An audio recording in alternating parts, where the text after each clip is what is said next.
ሰላም ጤና ይስጥልኝ የታማኝ መረጃ የዘወትር ተከታታዮች እንደምን ቆያችሁ? ይህ ከሀገር ውስጥና ከሀገር ውጭ የሚከሰቱ ዕለታዊ መረጃዎች የሚደመጡበት ታማኝ የዜና ምንጭ ነው። ሰብስክራይብ በማድረግ ቤተሰብ ይሁኑ። እንዲሁም ዘወትር የምንለቃቸው ዘገባዎች እንዲደርሱ የደውል ምልክቱን ይጫኑ።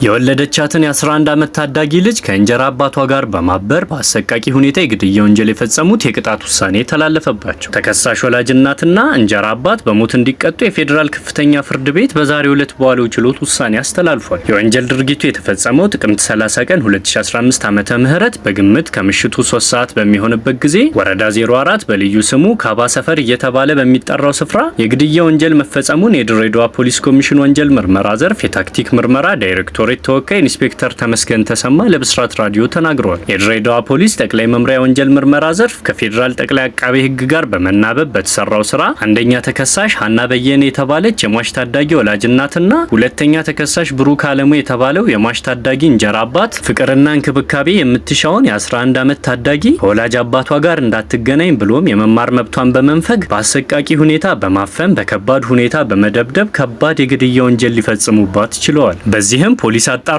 አቃቤ ሕግ የመሰረተውን ክስ መዝገብ የተመለከተው የፌዴራል ከፍተኛ ፍርድ ቤት ድሬዳዋ ምድብ 4ኛ ችሎት ግንቦት 15 ቀን 2017 ዓመተ ምህረት በዋለው ችሎት አንደኛ ተከሳሽ ሀና በየነና ሁለተኛ ተከሳሽ ብሩክ አለሙን ጥፋተኛ ሆኖ ስላገኛቸው በሞት እንዲቀጡ ውሳኔ ማስተላለፉ ኢንስፔክተር ተመስገን ተሰማ ለብስራት ራዲዮ ተናግረዋል።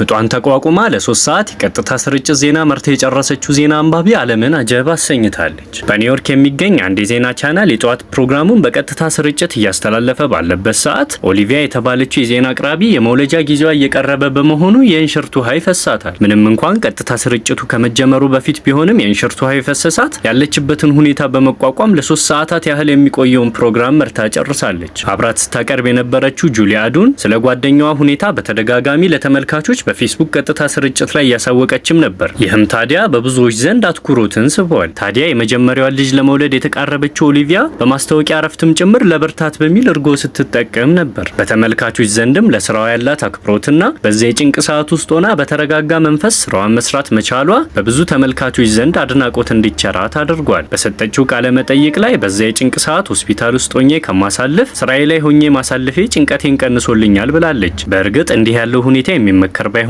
ሁኔታው ያስገረማቸው ግን ብዙዎች ናቸው።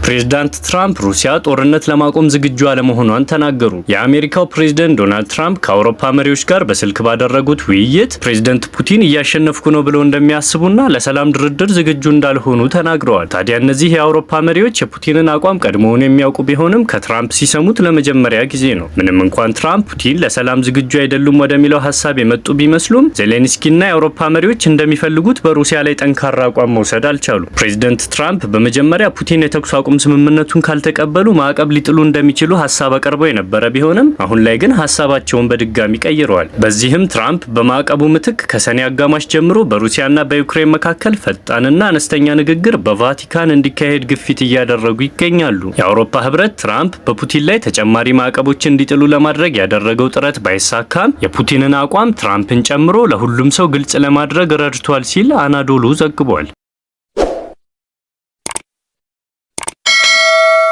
ዩክሬንና ሩሲያ ትልቁ የተባለውን የታጋቾች ልውውጥ ጀመሩ።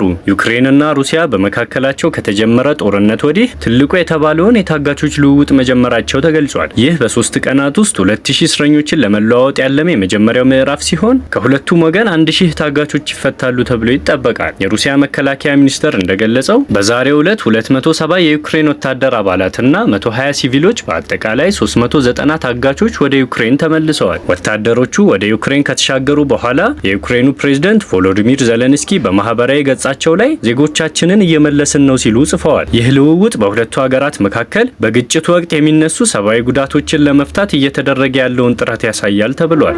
እናም ይህ በሀገሪቱ የጦርነት ታሪክ ትልቁ የታጋቾች ልውውጥ የሆነው ስምምነት ባለፈው ሳምንት በሁለቱ ሀገራት መካከል በቱርክ በተካሄደው ስብሰባ ላይ የተደረሰ ብቸኛው ስምምነት ነው። የዩክሬን ፕሬዝዳንት ጽህፈት ቤት ባወጣው መግለጫ የካቲት 2022 ጦርነቱ ከተጀመረ ጊዜ አንስቶ ከ8000 በላይ የዩክሬን ወታደሮች በሩሲያ ተይዘዋል። የዩክሬን እንባ ጠባቂ በበኩሉ እንደገለጸው ከ16000 በላይ የዩክሬን ሲቪሎችም በሩሲያ ምርኮ ውስጥ ይገኛሉ።